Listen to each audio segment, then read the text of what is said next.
Cinema ரகசியம் நேயர்களுக்கு வணக்கம். தமிழ் சினிமாவில் தனது பாடல்கள் மூலம் 5 தலைமுறை நடிகர்களுக்கு ஹிட் கொடுத்த கவிஞர் வாலி, இலக்கிய நயமாகவும் எளிமையான தமிழிலும் பல பாடல்கள் கொடுத்துள்ள நிலையில், அவர் எழுதிய ஒரு பாடலுக்கு கவிஞர் வைரமுத்து காமெடியாக விளக்கமளித்துள்ளார். கண்ணதாசன், வாலிக்கு பிறகு தமிழ் சினிமாவிற்கு கிடைத்த கவனிக்கப்படும் கவிஞர்களில் முக்கியமானவர் வைரமுத்து. கவிப்பேரரசு என்று போற்றப்படும் இவர் பல ஹிட் பாடல்களை கொடுத்துள்ளார். இவர் எம்.ஜி.ஆர். நடிப்பில் வெளியான படகோட்டி படத்தில் இடம்பெற்ற ஒரு பாடலின் விளக்கம் குறித்து ஒரு நிகழ்ச்சி ஒன்றில் பேசியுள்ள வீடியோ பதிவு இணையத்தில் வைரலாகி வருகிறது.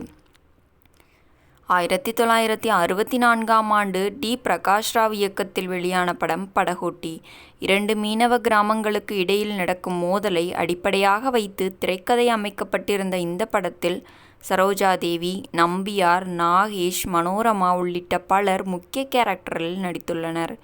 எம்.எஸ்.வி. ராமமூர்த்தி இசையில் வெளியான இந்த படத்தின் பாடல்கள் அனைத்தும் ரசிகர்கள் மத்தியில் நல்ல வரவேற்பை பெற்றிருந்தது. படத்தில் இடம்பெற்ற அனைத்து பாடல்களையும் கவிஞர் வாலி எழுதியிருப்பார். இந்த படத்திற்கு பிறகுதான் வாலி இனி தன் படங்களின் பாடல்களை எழுதுவார் என்று எம்.ஜி.ஆர். அறிவித்தார்.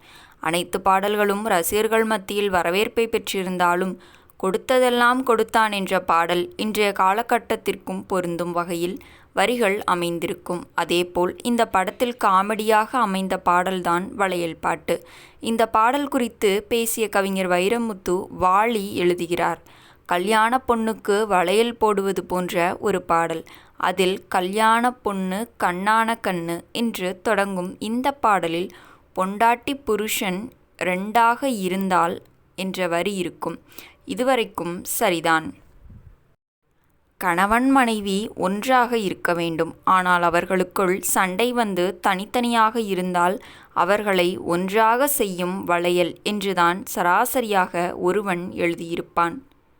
வாலி எழுதும்போது பொண்டாட்டி புருஷன் 2ஆகி போனால் 3ஆக செய்யும் வளையல் என்று எழுதியிருப்பார்.